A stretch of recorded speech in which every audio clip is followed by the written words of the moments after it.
cultos y muchos.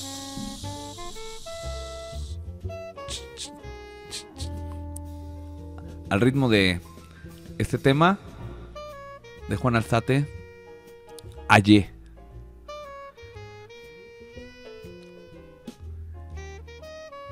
El jazz y la literatura, o todo se escucha en el silencio, con la venia de Archie Shepp y Alain Derbez.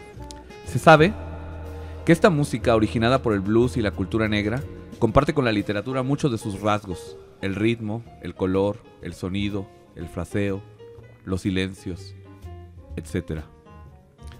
Como forma expresiva y estética, el jazz se aproxima a la literatura no solo por aparecer dentro de ella como tema central, aleatorio o paralelo, sino que se emparenta al género narrativo, por ejemplo en la respiración de la escritura, en los espacios en blanco y en los periodos discursivos en los que una idea, imagen o fraseo se repiten, se extienden o reaparecen de manera centelleante. Por otra parte, la literatura reconstruye o dimensiona personajes del mundo jazzístico con la misma fidelidad y sugerencia que como lo hace con los grandes personajes mitos de la novela. El personaje de Johnny Carter en un cuento largo de Julio Cortázar es la descripción estremecedora y emotiva de la caída final de Charlie Parker, mediante el recurso literario de la reconstrucción biográfica, haciendo más cercana y dramática la figura del saxofonista de color. Carter Parker aparece ante nosotros en toda su intensidad y su tragedia, y es curioso cómo el narrador Bruno Cortázar pareciera tomar la personalidad del otro gran jazzófilo, Boris Vian, quien trabajó para la revista Jazz Hot, parisina por la época en que Parker se presentó en la ciudad Luz. 1. El arte, una especie de religión musical. Ernst Krenek, 1929.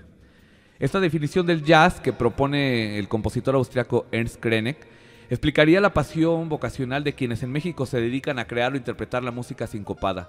Un minucioso y largo recuento de personajes, músicos, críticos, empresarios y sitios relacionados con este género musical nos enfrentaría con un panorama ciertamente desolador, pero admirable a causa de la persistencia obsesiva de quienes luchan por tocar jazz, teniendo tantas circunstancias en contra. En una capital con más de 20 millones de habitantes, apenas si se sostendrán 10 foros en los que se puede escuchar jazz. Los músicos de formación y vocación jazzera, para poder sobrevivir, necesariamente tienen que huesear, con cantantes y grupos comerciales de dudosa calidad, y esperar nuevos espacios o participar en esporádicos y cada vez más eventuales festivales de jazz, tanto en el Distrito Federal, ahora Ciudad de México, como en otras regiones del país. Las estaciones radiofónicas mantienen sus esquemas inviolables con respecto a sus criterios de lo que es música comercial y lo que es la otra música. Y tampoco hay una garantía de juicio cualitativo en estaciones como Jazz FM y otras. Son muy pocos los bares, auditorios o salas que durante todo el año mantienen sus puertas abiertas para la presentación de grupos nacionales y extranjeros. Y en las universidades e institutos de cultura, que en los 80 promovían concursos y festivales con grupos del país como en Veracruz, Guadalajara, Morelia, Puebla, Sinaloa, DF, la UNAM, UAM, UPN, entre otras. Ahora les viene como anillo al dedo la crisis y el aumento del IVA para justificar su nulo interés de promover y estimular a tantos y tan talentosos músicos y cantantes de jazz. 2 y final. ¿Acaso tampoco sea tiempo de lamento si, ante el derrumbe y el lugar común de que la crisis genera obras geniales, lo que nos permita a jazzistas persistentes y jazzófilos obcecados sobrevivir y gozar de los vasos comunicantes de Charlie Parker, Coleman, Garbarek, Jarrett, Monk, Fitzgerald, Holiday, Coltrane y Luis, el enormísimo cronopio, sean las palabras más que justificadas de Cortázar cuando afirma, como auto de fe: como un árbol que abre sus ramas a derecha, a izquierda, hacia arriba, hacia abajo, permitiendo todos los estilos, ofreciendo todas las posibilidades, cada uno buscando su vía. Desde ese punto de vista está probada la riqueza infinita del jazz, la riqueza de creación espontánea, total. Ernesto González Bermejo, Conversaciones con Cortázar, México, Hermes, 1978.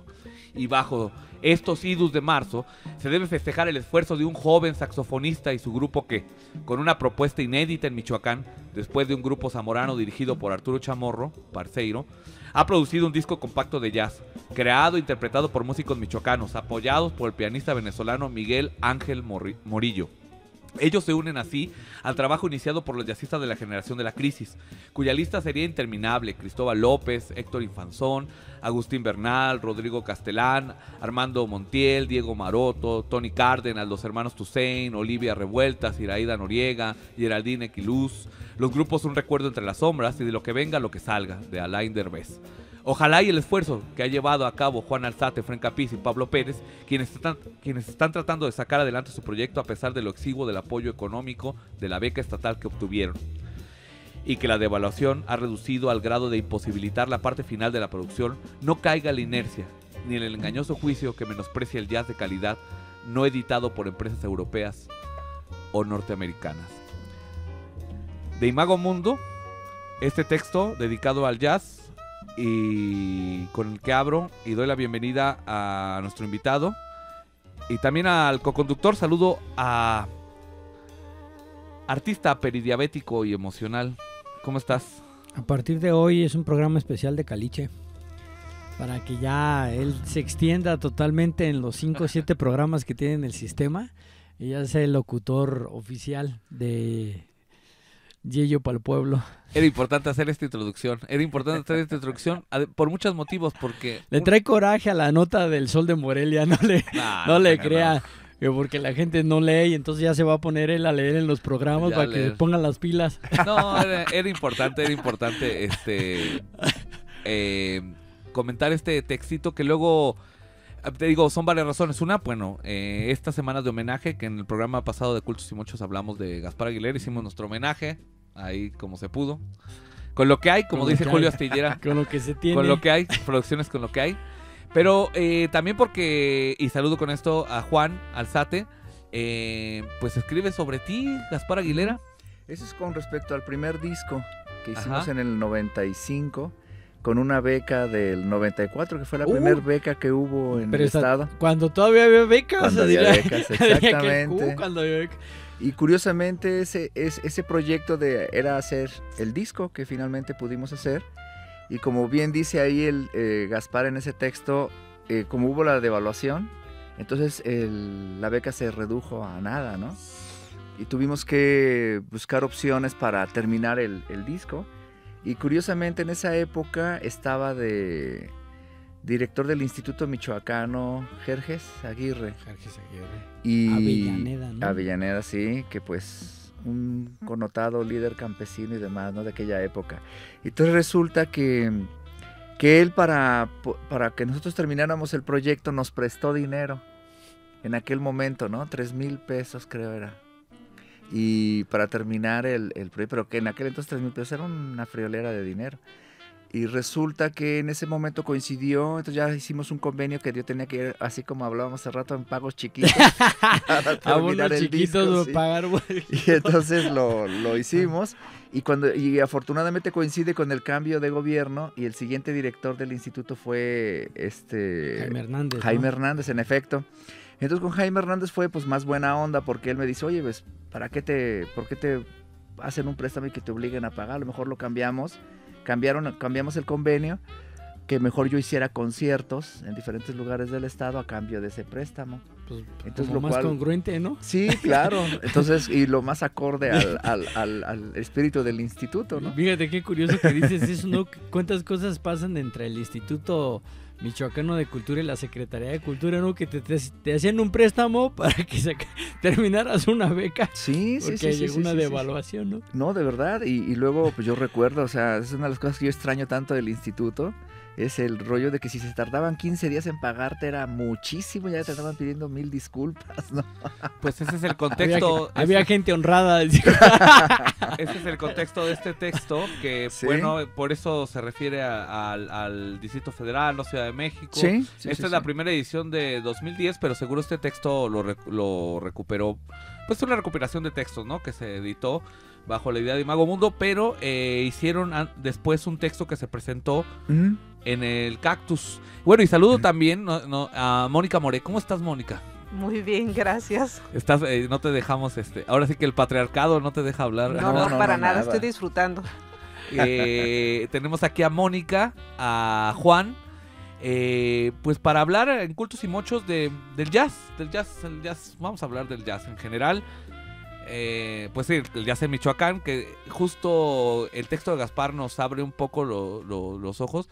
¿Y no ha cambiado mucho la situación, o sí? No, bueno, ha cambiado en cuanto a que se ha hecho, yo siempre he dicho que afortunadamente con el rollo del Jazztival y sus derivados han generado un movimiento en el estado de jazz, ¿no? Que antes no existía. De hecho, cuando yo regresé aquí a Morelia, yo regresé en el 92, 93, ya no recuerdo por ahí. Y a mí, una de las cosas que a mí me sorprendieron mucho es que no había espacio para el jazz en Morelia, ¿no? Y casi no había gente que lo tocara.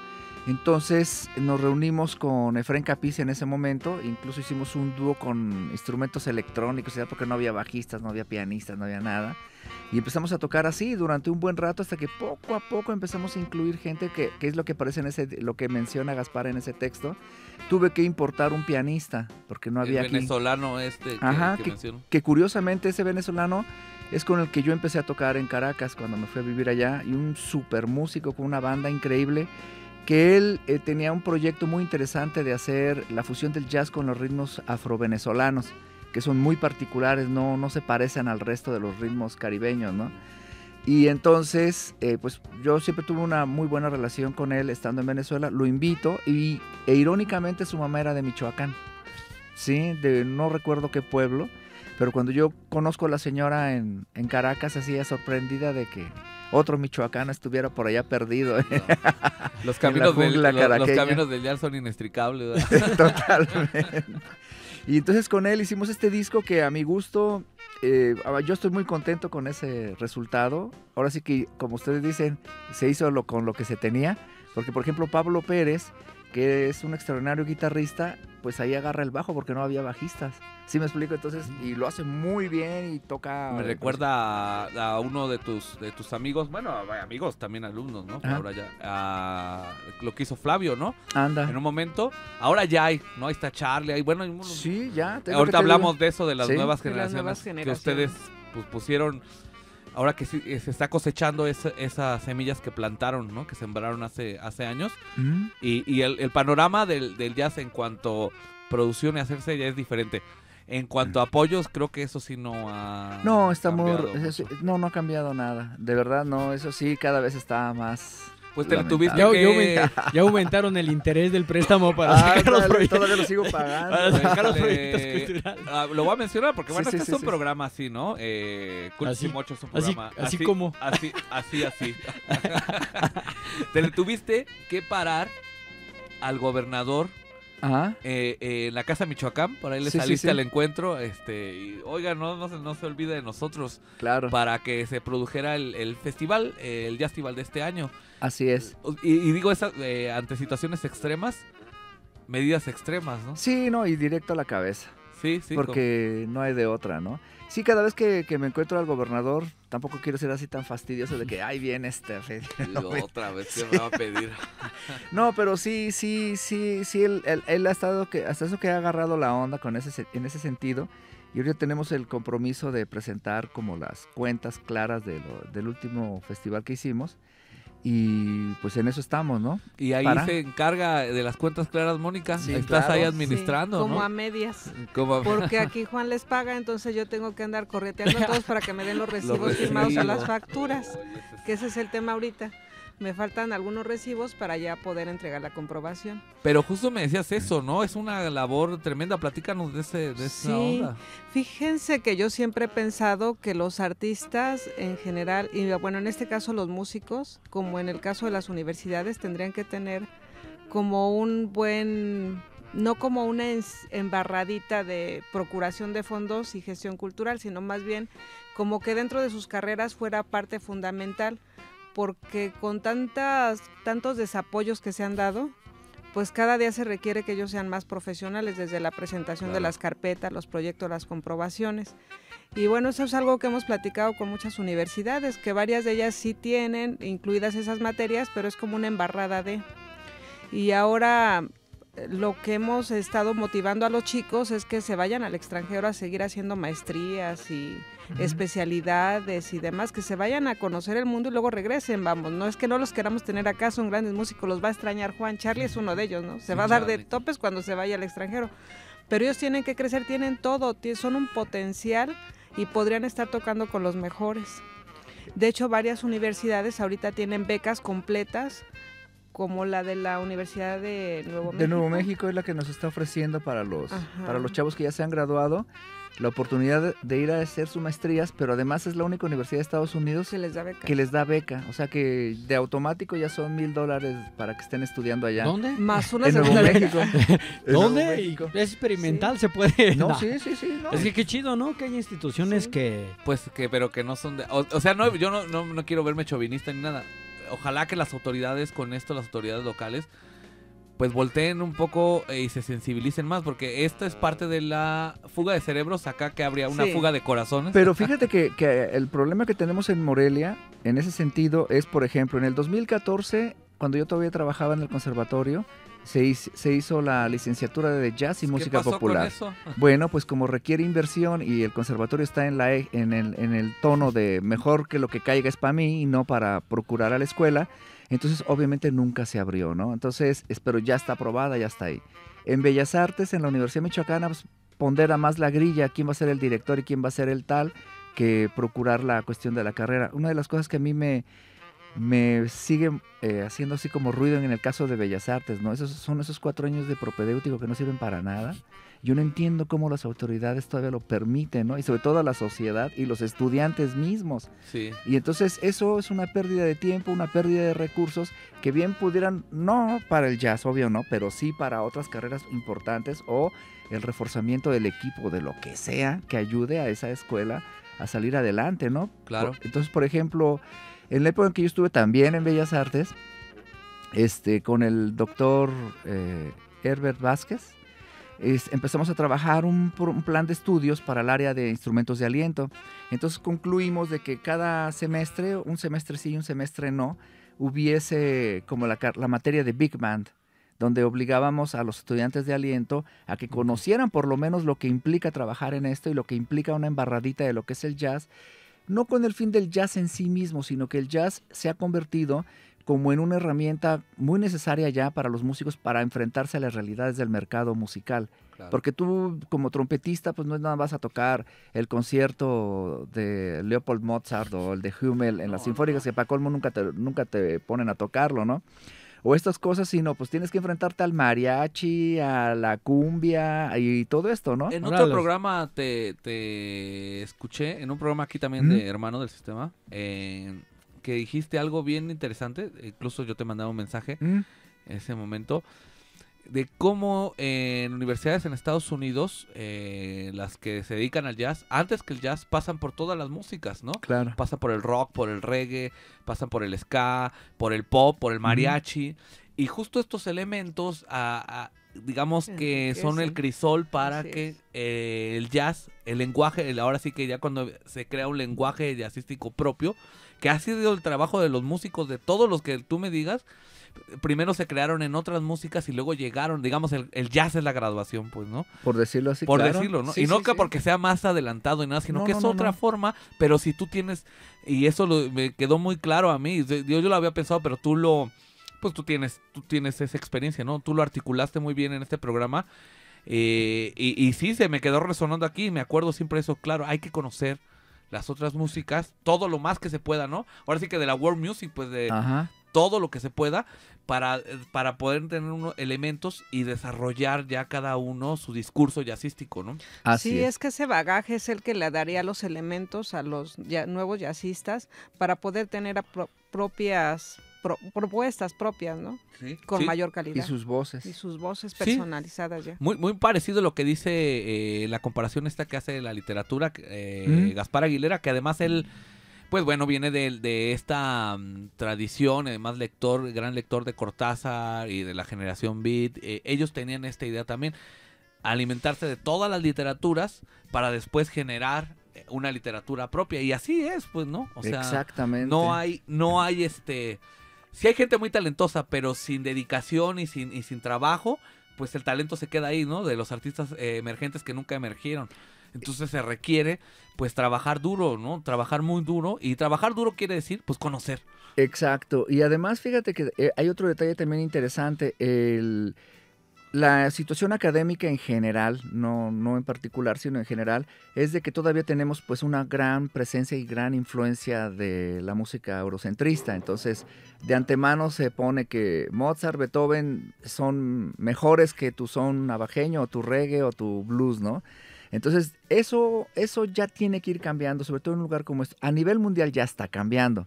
Aquí todavía nos falta hacer ese último estirón, porque Morelia es una ciudad en la cual todavía conserva esas tradiciones tan fuertes de apoyar lo clásico, la música clásica, al grado tal, como yo decía en ese programa, que pues la música del Estado en realidad es la sinfónica.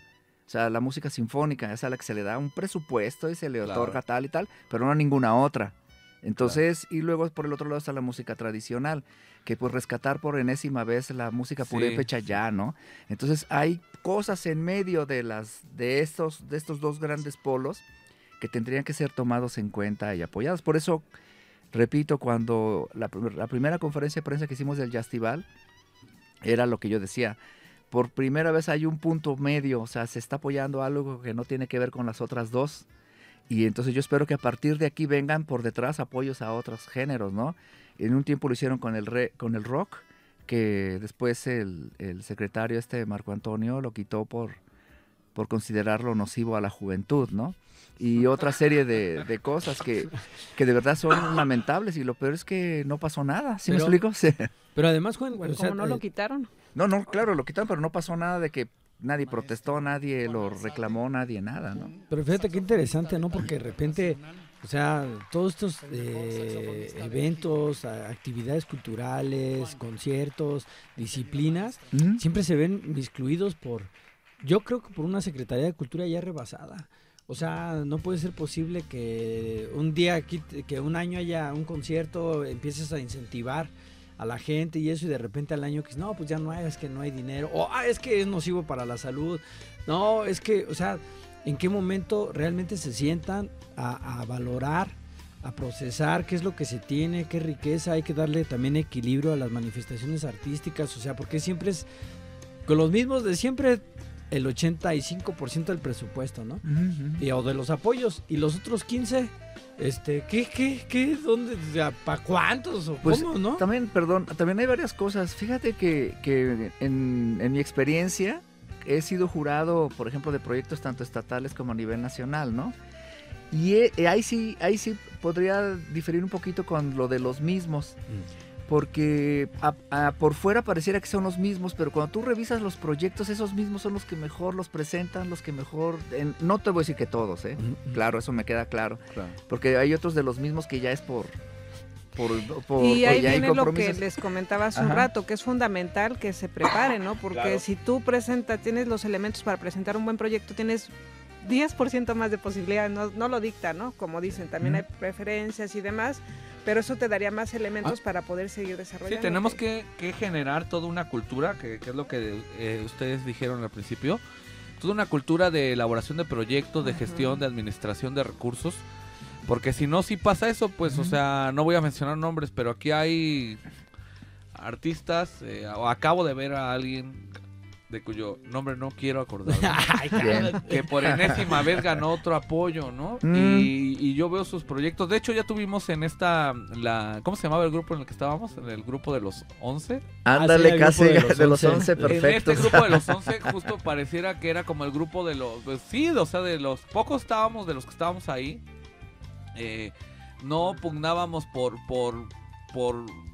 que no solo pugnaban, sino que exigían que se les dieran planes transeccionales, ¿no? A veces yo digo que sí, está muy padre que haya cosas que se instalen como tradiciones, o sea, las tradiciones se crean, las creamos nosotros, ¿no?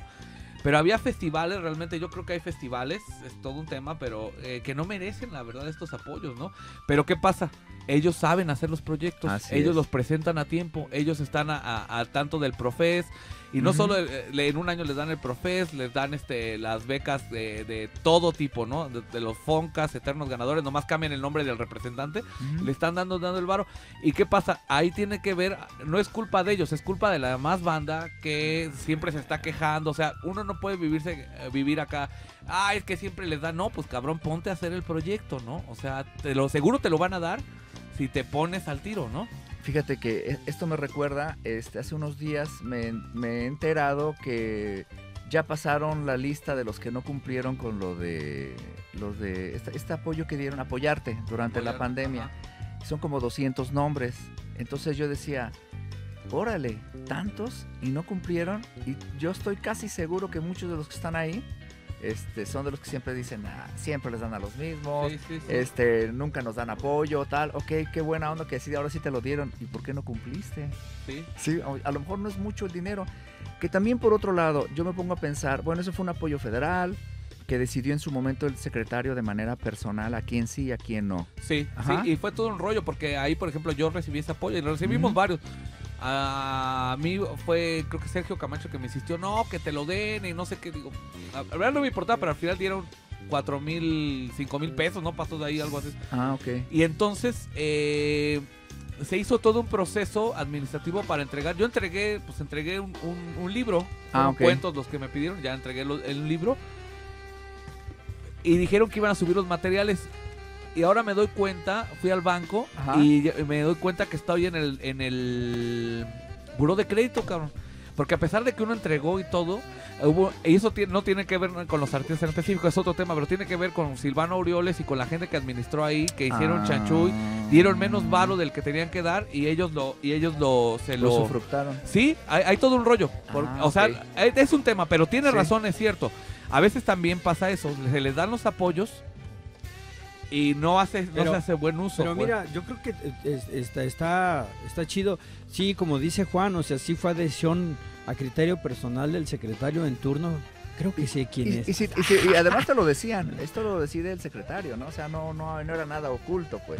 Pero además es absurdo, ¿no? Porque justo hay gente que lleva trabajando muchos años, que ya incluso sabes que trabaja, produce, hace, que yo creo que podía haber pasado un primer filtro sin ningún problema y hubiera sido como más aligerante el proceso pedían un montón de borroso, es que pedían un chingo de cosas y hay un montón de gente que no tiene pues también. Y ahí viene el otro, ¿dónde están los productos? Mi pregunta es, ¿dónde están los productos? ¿Sabes qué hicieron ahí medio que los subieron, no los promocionan? Y uno también como artista se saca de onda cuando pasa eso, porque nomás era que cumple, no les interesa y a mí eso me entristece mucho. Porque se trata de darle un varo a ese muerto de hambre, porque así es, ¿no? Una dádiva como es el Fonca, como es pelense por ese dinero, órale, perros. Perros y perras. Wow. Perres. Pelense por ese dinero, pero lo que importa, lo que debería de importar, que es el producto, y además eso de llamarle producto artístico, híjoles, ya uno además, ya entra en la jerga, ¿no? Sí. El arte, las producciones, ¿dónde están? O sea, no las difunden. Se quedan ahí, la difusión de la Secretaría de Cultura, no creo que pueda haber una difusión peor. Que te No, porque ¿sabes qué pasa con esa difusión? Tú tienes un festival, o la sacan el mero día, o la sacan 2 días después. Me ha tocado ver, eso sigue pasando. ¿Por qué?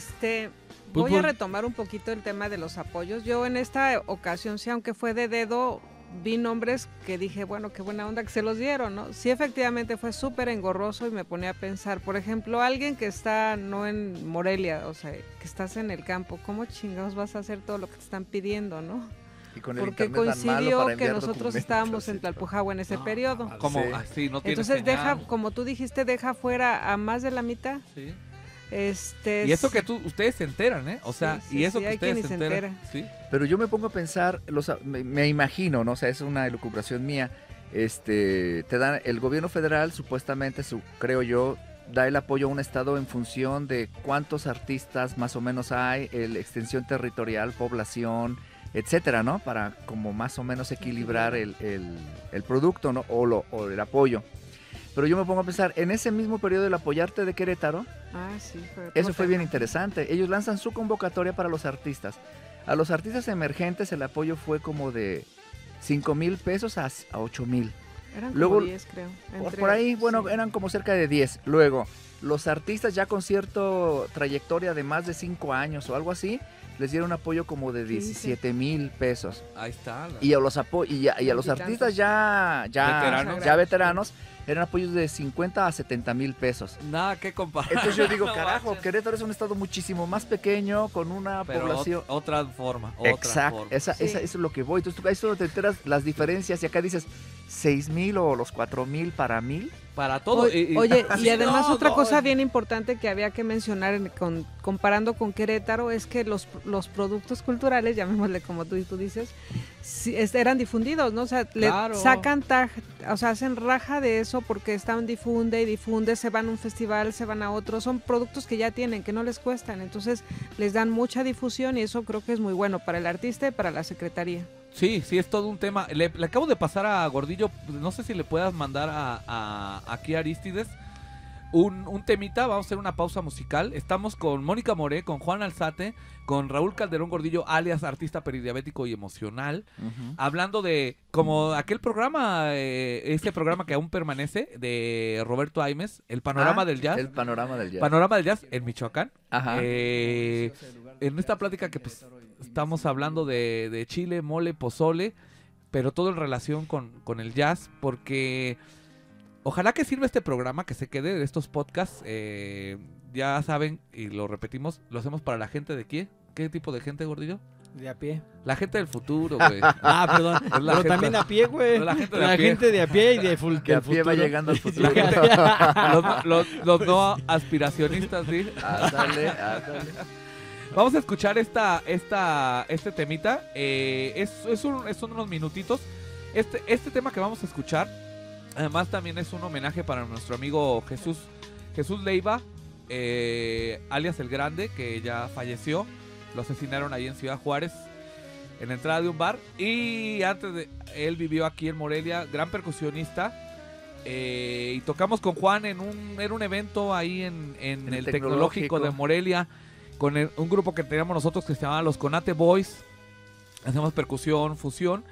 Y es un temita para que vean lo que quiero un poco como con este tema dejar en claro, que otra de las cosas que tiene Juan, y no porque aquí está enfrente de mí, pero de que lo conozco, como esos grandes artistas que yo admiro mucho, que son compartidos, no se les ha subido la crema a la cabeza, no se siente la última chupada del mango, ni la última Coca-Cola de Slavoj Žižek, sino que son compartidos, tocan donde les inviten, lo mismo están tocando en la calle, que están tocando en los grandes escenarios, y eso se les agradece mucho. Y además nosotros como michoacanos tenemos la suerte de compartir escenarios. Yo creo que Gaspar Aguilera también, no lo creo, él fue así. Sí, Y muchos otros músicos, intelectuales, artistas que tenemos en Michoacán, digamos, ante el gran fracaso de las instituciones de cultura, sin embargo se mueve, ¿no? Así es. No, Y- eso siempre. Sí, yo algo que le admiro a Juan, digo indistintamente que sea mi marido, es lo que tú mencionas.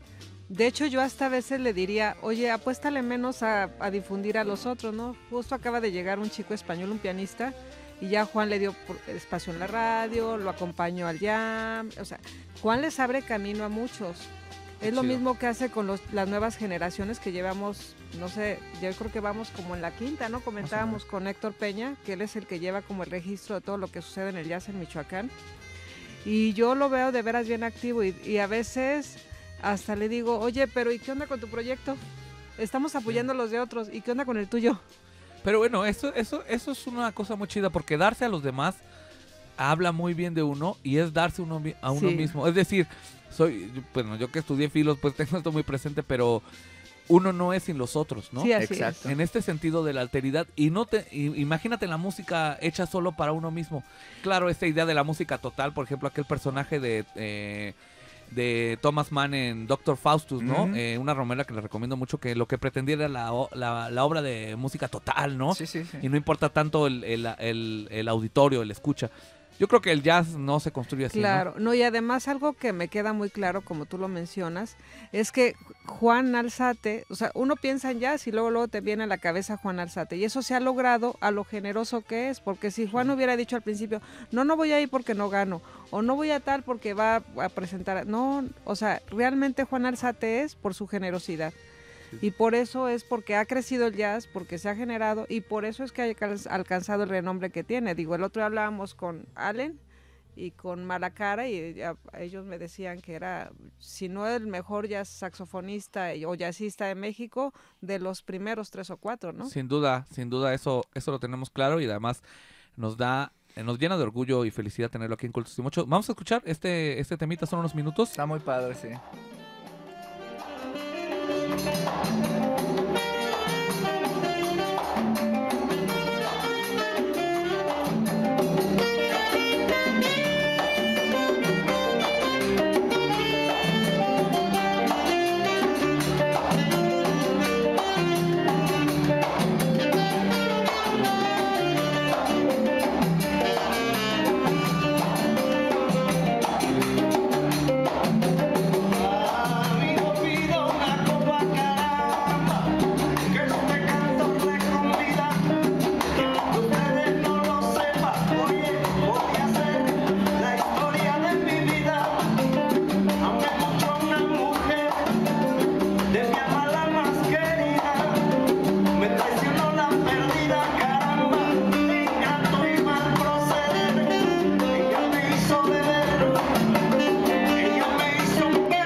Ahí quedó Juan Alzate en el saxofón, Jorge Puentelín en la guitarra y bajo al mismo tiempo, que estaba haciendo con el pedal.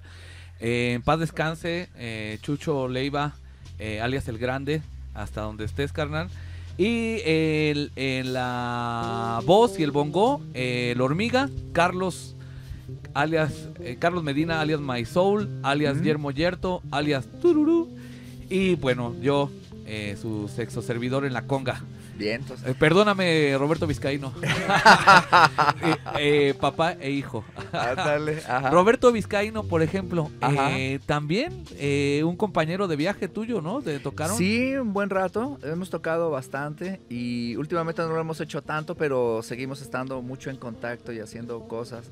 Hace como 3 meses más o menos dimos un concierto en un centro cultural que está en el centro Allende 637, que fue dedicado al jazz latino y estuvo buenísimo. Sí, pero ¿te gusta? Esa es otra vertiente, va. A mí Juan, bueno, después del jazz lo que más me gusta, la salsa y la onda latina.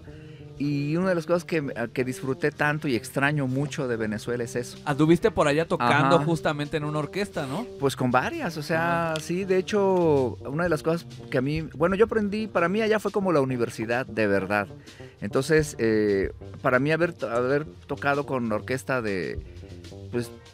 en la que yo tocaba, donde invitamos a Willy Colón, en otros momentos en un festival de salsa en la isla de Margarita que organizaba Oscar de León, pues entonces con casi todos los grandes estrellas de la Fania, Ismael Miranda, Órale. Johnny Pacheco, El gran Cheo Johnny Feliciano, toda esa gente que estaba en su apogeo, ¿no? Fue una cosa brutal, a más de lo que ya se vivía de manera cultural, ¿no? Porque es parte de la cultura de la ciudad. Y recuerdo que un día, ahí hay un barrio que está, o sea, Palacio de Gobierno de allá se llama Miraflores, ¿no? Sí. Y Caracas está rodeado de varias montañas, entonces hay como una montaña al lado y ahí arriba se estacionó un barrio que se llama 23 de enero, que forma parte de una historia donde guerrilleros de los años 60 en Venezuela como que lo tomaron como suyo y ese es su espacio territorial, ¿no? Entonces toda esa zona pues está rodeado también de barrios que son pues bastante rudos y peligrosos, ¿no? Pero ellos cada año organizan un festival de salsa, no sé si lo sigan haciendo, pero en la época en que yo estaba allá, donde convocaban a bandas de salsa, pero como que hacían una tregua, las bandas que estaban en pleito, hacían una tregua, se hacían en medio de los multifamiliares, una cancha de básquet y tal, y se hacían conciertos durante varios días de salsa, entonces eran salsas de barrio, con bandas de salsa ya más chidas, ¿no? Pero entonces recuerdo que nos pedían que llegáramos todos a una estación del metro, que era la última que llegaba hasta ahí, que se llama Gato Negro.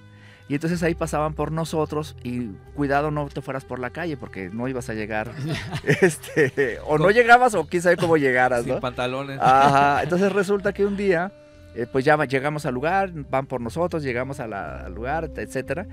Y de repente, pues, el trompetista no llegaba, ¿y qué onda con el trompetista? Que ya por ahí llega todo madreado, y pues, ¿qué pasó, no? No, pues es que unos tipos en tal calle me agarraron y me quitaron la trompeta y me quitaron todo y para colmo me golpearon.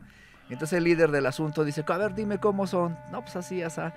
Perfecto, búscalos, son tales. Y en media hora ya tenía su trompeta y sus cosas y tal, ¿no? Porque era como parte del código, ¿no? Entonces ahí me di cuenta mucho, bueno, que la música, como todo el arte, genera unión social, genera cohesión, genera una serie de cosas que van más allá de las diferencias de cualquier tipo. Y también era muy simpático porque, bueno, yo la verdad nunca he sido bailarín y entre esos, porque cuando quiero bailar estoy tocando, entonces no puedo hacer las dos cosas al mismo tiempo. Pero, por ejemplo, allá en Caracas, que los barrios son muy, como en todas las grandes ciudades, son como muy, tienen sus características, ¿no? Entonces yo me daba cuenta que la gente decía, ese tipo es del barrio de tal por cómo baila, que esa chava es del barrio tal por cómo baila, y así yo dije, órale, qué onda, ¿no? Y también en los grupos, así como mueves la clave, el tumbao, cómo cantas, iba identificando cada lugar, ¿no? Entonces eso es padrísimo y eso es una de las cosas que yo extraño mucho del Caribe. Pero sí. Justo lo que decíamos hace ratito, ¿no? O sea, yo creo que Morelia o bueno, el espacio Michoacán donde tenemos son espacios o el contexto es vivo, pero de repente luego a veces se acartonan porque no se ven, no son del día, ¿no? Sino hay que hacer una fecha especial, por un evento especial. Por eso yo creo que este mal que se tiene en Morelia de los festivalitis, ¿no? O sea, hay que hacer un festival para otro festival y de repente como que se nos olvida que hay plazas, que hay lugares donde se puede estar trabajando y conviviendo todos los días y que no exige pues de otros armatostes, ¿no? Hay tantas plazas y tantos lugares de verdad que se podrían aprovechar para no solo la plaza de armas, así le llaman, el kiosco, sino que los diferentes espacios en la ciudad, ¿no? Y no solo el centro, que le podría dar cabida a un montón de músicos, por supuesto remunerados, pues porque esa es la otra cosa, ¿no? pues el artista no puede vivir nada más de buenas aplauso. intenciones, ¿no? Que como varias secretarías de cultura municipales y estatales les encanta, ¿no? Que pedir siempre que se les apoye o que te dan, ellos dicen que te dan el espacio y que tú vayas a tocar y pues no se puede hacer eso. En fin, toda esta experiencia en Venezuela y luego regresas acá y otra cosa que hay que decir importante, tu labor, pues sí formadora, pero de amistad con otros músicos que ahora han seguido sus caminos. Claro. Yo mencioné a Flavio, pero hay varios, tocaste con Fernando, esta generación, ya no los jóvenes como decíamos de Charlie y compañía, Sí. sino digamos la intermedia, pues, ¿no? Los que ahora tienen entre 35 y 40 y tantos años, ¿no? O más incluso. O más, ya están maduros. Bueno, fíjate que todo ha sido, como te decía, cuando recién llegué aquí, yo la razón por la que me quedé en Morelia, porque mi intención no era quedarme en Morelia, sino era nada más llegar, descansar un poco de la vorágine caribeña, que era muy intensa. Y entonces yo dije, voy a tomar un mes sabático y me voy a la Ciudad de México. Y, o sea, yo necesitaba smog, presión, ciudad, ¿no? Claro. Y resulta que al día siguiente que llegué, voy al conservatorio a saludar al que era el director en aquel entonces, Gerardo Cárdenas, que es un extraordinario músico y que además fue mi maestro y amigos de muchos años. Pero yo nomás iba con la intención de saludar, de decir, bueno, ya voy a andar por acá si algún día hacemos algo, porque además toca muy bien jazz y compone muy padre. Entonces él me dijo, ¿de verdad te vas a quedar? Le digo, sí, ya voy a quedar. ¿Ya no te vas a ir? No, ya aquí me voy a quedar. Entonces me dice, es que justamente tengo 6 alumnos de saxofón que no tienen maestro, de una vez quédate. Y me quedé. Entonces por eso fue que me quedé en Morelia, lo cual agradezco muchísimo por otro lado, ¿no? Entonces a partir de ahí tomé 2 vertientes, ¿no? En ese momento, durante los 25 años que estuve en el conservatorio, que era el primero, impulsar el conocimiento del saxofón como tal. Sí, porque obviamente está muy asociado al jazz, sí, pero también en la música popular, ¿no? Pero también como darle esa connotación académica de que el saxofón tiene otras posibilidades, bla, bla, bla. Entonces yo siempre trataba de generar un concierto en el primer semestre clásico o académico de saxofón y en el segundo de jazz. Y entonces así siempre, y involucrando a mis alumnos. Luego tuve ya la oportunidad de crear el programa de saxofón. Entonces es el único programa que hay a nivel nacional donde involucramos lo académico con lo popular, en este caso jazz y demás, y con lo saxofón contemporáneo, ¿no? O sea, como diríamos vulgarmente, hacer ruiditos, pero cómo hacerlos, ¿no? Entonces todo esto, ¿con qué intención? Pues bueno, sí, debo reconocer que tiene que ver un poco con mi vida propia como músico, donde pues he tenido que recorrer todo eso por mi propia cuenta para poder estar listo para cualquier necesidad que surgiera. Entonces yo le digo a mis alumnos, tú tienes que estar listo para que en la escuela sí toques lo como debe ser, pero si te llaman a la sinfónica a hacer el solo del bolero de Ravel, el saxofón, y sales del concierto y te vas a tocar con una banda de rock o te vas a blusear y lo hagas con toda la propiedad del mundo y así vas a tener una amplitud de trabajo y de experiencia única, ¿no? Sí, recuerdo estas palabras de Jacques Attali, que luego ya se volvió muy, muy derechista, pero en algún momento tiene unos libros excelentes. Entre ellos tiene un trabajo sobre el ruido, y en este trabajo tiene una frase que a mí me quedó rezumbando, que dice, la música tiene un plan, ¿no? Y tiene múltiples interpretaciones, pero al final de cuentas el plan es el plan de vida en general, ¿no? Yo luego pues hay que poner en duda esta onda de que la música salva, pues no necesariamente, pero sí que uno es uno con la música y como la vida es múltiple, la música es múltiple, pues, ¿no? Está muy bien como lo dices, si te llaman para la sinfónica estás preparado, pero si tienes que tocar con el grupo Niebla también estás preparado, ¿no? Claro, sí, y que vamos a improvisar con los saxofonistas más locochones, pues ahí le mando un saludo a Memo Portillo, pues también estamos preparados, ¿no?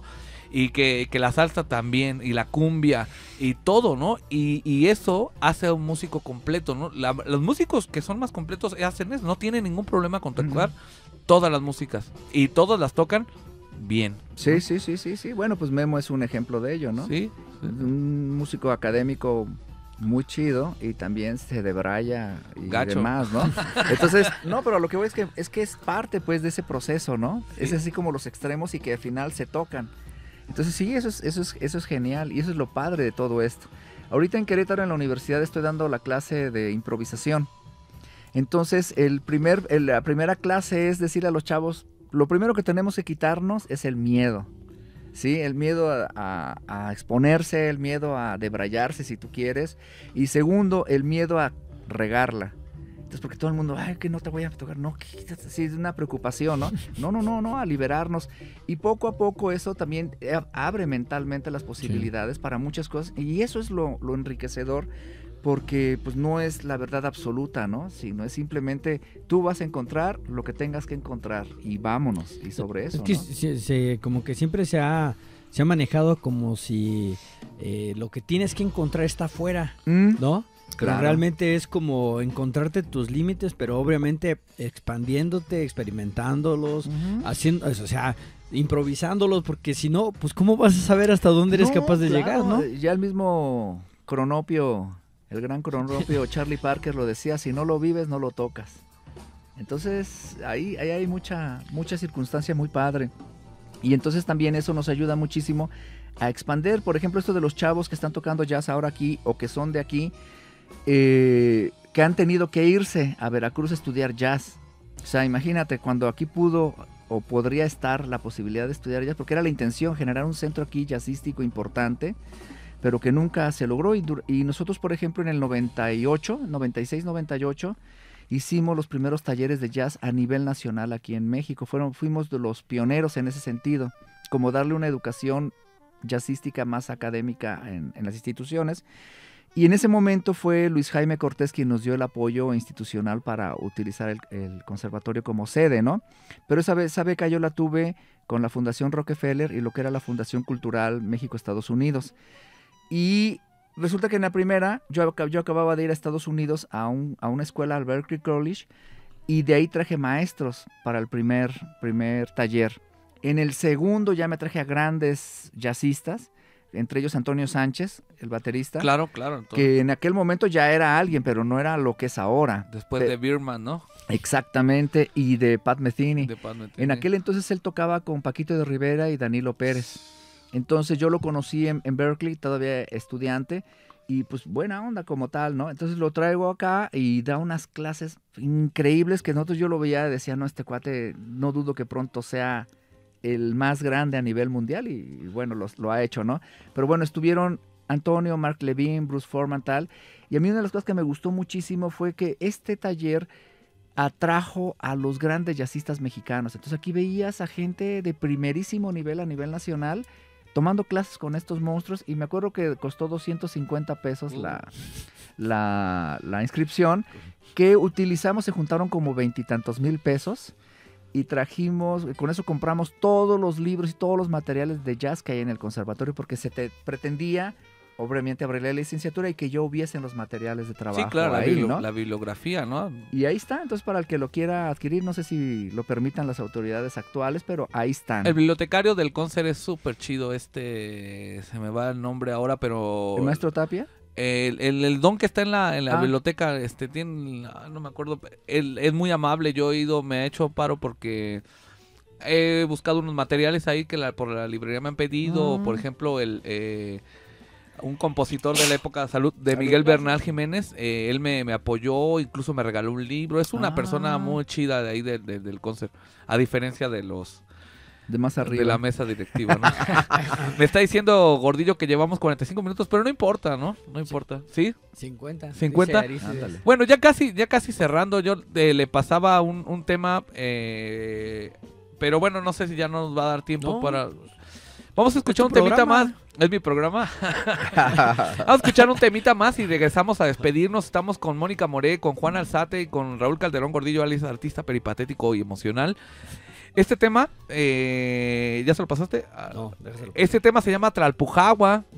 ¿Qué onda con Tlalpujahua, Mónica? Sí, bueno, pues Tlalpujahua es un lugar al que llegué hace como 20 y tantos años, porque de ahí son mis raíces. Y encontré un lugar maravilloso que son los antiguos hornos de cal de la mina Dos Estrellas. Hermoso lugar. Sí. Me explicaba un amigo investigador en hornos de cal, Sergio Nicolai, que para nuestra fortuna existen solamente ya en América, y bueno, él tiene detectados otros en España, pero los únicos que tienen, que son tan grandes, porque son 10 hornos de cal, y con ese grado de conservación son los que tenemos en la casa. Entonces eso es una bendición, una maravilla. Además este espacio, pues bueno, está ahí, lo pueden buscar en Airbnb, Sí. y tiene su sitio. Se renta, o si uno quiere ir ahí puede... Damos servicio de hospedaje, ahorita de hecho van a ir a grabar unos videoclips porque también se renta para este tipo de cosas, como locación. Han hecho varios cortometrajes. También tenemos servicio de alimentos, estamos en una plataforma internacional donde se brindan experiencias gastronómicas y lo rentamos para eventos sociales. O sea, tenemos que tener un abanico de posibilidades para poder sostenerlo. Esa es la realidad. Yo ya me quedé ahí, déjenles digo que está en la parte alta con una vista increíble, los amaneceres, las noches estrelladas. Si ustedes quieren ir ahí a disfrutar, ya sea solo o acompañado, una velada maravillosa, un desayuno. Todo está increíble en este espacio ahí en Tlalpujagua, muy fácil acceso, ¿verdad? Sí. Tranquilo. Y Tlalpujagua es un pueblo mágico, muy, muy bonito. Ahora se ha promocionado, primero empezó con lo de los festivales de cine de terror, pero se ha promocionado mucho por lo que el pueblo mismo brinda. Produce. Hay una gastronomía buena, se come muy bien, hay varios lugares, pero este espacio de aquí de Mónica Moré y de Juan Alzate se lo recomiendo mucho, por favor, búsquenlo. ¿Dónde lo podemos encontrar en las redes? En las redes sociales está como Casa Tlalpujagua, de hecho ahí encuentran el teléfono para reservaciones. De hecho ahorita tenemos a la mariposa monarca en el jardín. Antier que me vine ya estaban las maripositas en el jardín de la casa.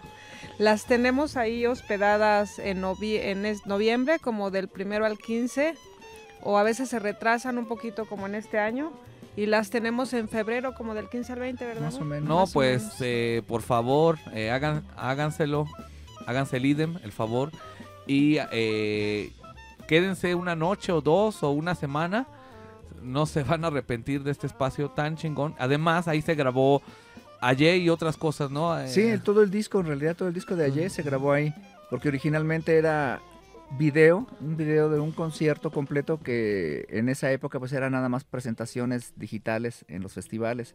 Entonces lo hicimos para el Festival de Verano de Querétaro y quedó tan bien hecho, que eso se lo agradezco mucho a Pablo Garibay, y el video lo hizo Jesús Cornejo. Órale. Entonces quedó tan bien conjuntado y el audio quedó de tan buena calidad que decidimos sacar el audio para hacer el disco, que lo pueden encontrar ya en todas las plataformas digitales. Pues ahí está. Lo que van a escuchar se llama Tlalpujagua. Y pues, que hable la música. Eso.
Tlalpujagua.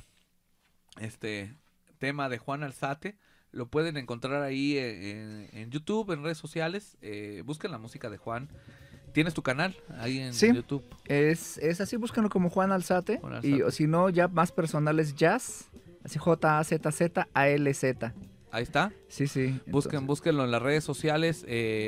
También estás en Spotify. En Spotify, en Apple Music, en Deezer, en YouTube Studio y no recuerdo, en Music y casi todas las plataformas de descarga. Casi todas las plataformas. En Amazon Music también. De lujo. Ujú. Pues agradecemos mucho a Juan Alzate, a Mónica Moré, a Raúl Calderón y por supuesto en los controles ahí nos está siempre echándonos la mano Arístides. Gracias Arístides. No voy a decir que es el mejor técnico de ingeniero aquí del sistema porque se nos va a enojar el ingeniero Sincire, pero todos son chidos aquí y siempre una mano amiga para el amigo sincero que le da su mano franca. Muy agradecido. Oye, pues cerrando casi, Juan Alzate, recibiste el premio Heréndira en el 2021. Así es. Junto a Rafa Flores y se me va siempre... No recuerdo cómo se llama. Bueno, el otro maestro de artesano. Sí, artesano de máscara. Mascarero. Impresionante. También le mandamos un saludo. ¿Y qué pasa después, Juan, de ser el premio Heréndira ahora? ¿Cambian las cosas? Pues no mucho, te voy a decir. Bueno, obviamente, aquí en el estado, afortunadamente, sí se me reconoce en ese sentido de premio. Incluso en la Universidad en Querétaro lo reconocen también. Pero, pues, esencialmente uno sigue siendo el mismo y demás, ¿no? O sea, no cambia nada. De hecho, ahora que fuimos a la entrega del premio Heréndira, había un lugar asignado para los ex premio Heréndira, pero según la encargada del teatro no podía entrar mi esposa, nada más era yo, ¿no? Entonces lo que decidimos mejor es irnos a donde sí podíamos estar juntos, aunque no estuviéramos en el palco de los premiados, ¿no? Pero bueno, no pasa nada, son detalles, pero de alguna u otra manera el hecho de que puedes llegar a un lugar que tiene que ver con la cuestión cultural oficial, pues reconocen tu lugar como premio, pero... Hay esos del Teatro Mariano Matamoros de los Ramírez, hombre. Así Sí. es. Ese es un buen tema. Eso es terrible. Sí. Son de las desgracias de la cultura en el pues estado. Mira que ahora que se hizo el Festival de Cine, te lo decía, ¿no? ¿A mí? Que fuimos a ver ahí la peli de Leonard Cohen. Y yo muy también buena, vi la de ¿te gustó? Estuvo chido el docu. Y sobre la canción Aleluya de tantas versiones. Sí, no manches. Ya terminé. Aleluya. Nos dimos cuenta, yo no me di cuenta desde que fui a ver la de David Bowie, también muy chida. Que muy extraño, fíjate, como no hay ninguna figura ahí presente, la sala estaba semi vacía. No estaba Iñárritu, ni Rubén Albarrán, ni Damián Alcázar. De hecho, hay una película de Damián Alcázar que explica muy bien esto. Órale. Pero pues la nueva sala de Cinépolis, el teatro, la nueva VIP. El VIP, Sí, Mariano VIP. Matamoros. Ahora sí que ya descaradamente, ¿no? Ya, Sí, no, bueno, antes lo mantenían como un poquito debajo de la mesa, pero ahorita... Se iban a descarar, a descarar. Y pues sí, la administración del Teatro Matamoros, muy buen espacio, pues no, ni modo que no, o sea, es un buen espacio, pero pues lo que está detrás es muestra de nuestra administración de cultura. Insistimos, siempre parándose de pompis en la Secretaría de Cultura con cosas que no le corresponden, como esto de Ciudad Creativa de la Música, que se lo sacaron de la manga. Pero el apoyo a los músicos... Por eso fue un rollo del ayuntamiento. Ajá, sí, más sí. que del estatal, fue del ayuntamiento que pues es nada más membrete porque Y no luego, hay tal, y nada. luego nomás sacan los videos de los músicos callejeros, pero luego los inspectores los andan quitando. Esa es la contradicción. Ay, estas cosas que pasan. En fin. Pues platicamos con Juan Alzate, ya vieron de muchas cosas. Lo importante acá, para ustedes, auditorio, es que vayan y escuchen jazz. Escuchen jazz michoacano, escuchen el jazz que Michoacán produce. No acabaríamos de decir tantos nombres que hay. Aquí se mencionaron algunos. Que lo escuchen mientras cocinan, se bañen. Oye, bueno, y vayan, Claro. vayan a los espacios que se están abriendo. Y también desde en hace vivo, rato. Sí. Y en vivo, No se ahí está hagan- el no Amati. se hagan, también Vamos a en hacer el vivo. comercial, está el Amati. Está Mati, está Mexican Mexican Root, le Rootless. saludamos al Pachuco Ortiz, que Así es. los jueves de Jam. jazz de jam, ahí están Maravilloso, tocando. se ha hecho historia el Pachuco, la verdad. Sí, hay que sí, reconocerle. sí. Y está también, aparte de esto, La Buca y me La falta Buca, uno. ahí cerca del Bosque Cuauhtémoc. Sí, también está ahí y hay otro lugar que se me pasa. El ahorita. del refrigerador. Ah, sí, el ¿Cómo se llama? Nameless. El Nameless. Hidden Nameless, Bar. ahí está cerca de las Tarascas, Así es todavía sobre Avenida Madero. Ajá. sobre la Calzada Es Madero. un bar como oculto, muy al estilo de la época de Los Intocables y Al Capone. Ándale. Y está padre. También se está el hace por- Cactus, ¿no? Todavía sigue No, tocando. ya, el ya Cactus el ya Cactus está cerrado, fíjense, ya Ups, está, qué lástima. lo clausuraron y pues bueno, a Alfonso Martínez nunca le gustó el Cactus y pues por un tema de permisos ahí, pues yo creo que difícilmente se va a volver a abrir. Ahí saludamos al Pepe, Fíjate que se qué quedó en la lástima. administración, pues hombre, qué gacho y mítico, ¿no? ¿Tocaste ahí? Sí, claro, un varias espacio que veces. vale la pena que De se hecho, Se reabra. presentó este libro, ¿no? Ajá, además, y ya tocábamos, y rápidamente, cuando yo invité a Bobby Watson, que es uno de los más grandes saxofonistas de la historia del jazz, que vino con su cuarteto, me avisan, oye, ya llegó Bobby con su cuarteto y tal, entonces yo voy al hotel que estaba enfrente de la Casa de la Cultura, bueno, sigue estando ahí, pero ellos estaban ahí, y yo llego a la administración, le digo, oye, ¿no han llegado unos norteamericanos, afros y tal? Ah, sí, se salieron, y yo dije, ay, güey, que se salieron, y entonces ya me dice uno, está uno cortándose el pelo aquí en la peluquería de enfrente, ¿no? Y sí, el bajista, sí que eso es una leyenda. Le digo, oye, saludos, ¿dónde está Bobby? Ah, se fue a la cantina que está acá en la esquina. Entonces ya cuando llego ahí estaba en Cactus. Cactus con sus 4 mezcales, sus chelas. Y le digo, oye, Bobby, qué buena onda, siempre te encuentro en los mejores lugares. Era un lugar Sí, que, sí, que emblemático. que sin duda marcó un antes y un después. Sí, claro, y y ni la modo. comida. Ni buenísima. modo, pues agradecemos mucho a Mónica Moré, a Juan Alzate, a Artista Peripatético y Emocional. Soy Caliche Caroma, Arístides en los controles. Esto fue Cultos y Mochos en un programa muy, muy, muy especial. Nos despedimos con esta cortinilla. Vamos con esta música. Escuchen jazz, por favor. La pieza se llama Mónica. Mónica. Para Ya, la que- ya. Así que Ya buena nos coincidencia. Sí. Nos salimos Caliche y yo. Aquí los dejamos Órale. en su íntimo piano bar. Aprovechando el sí.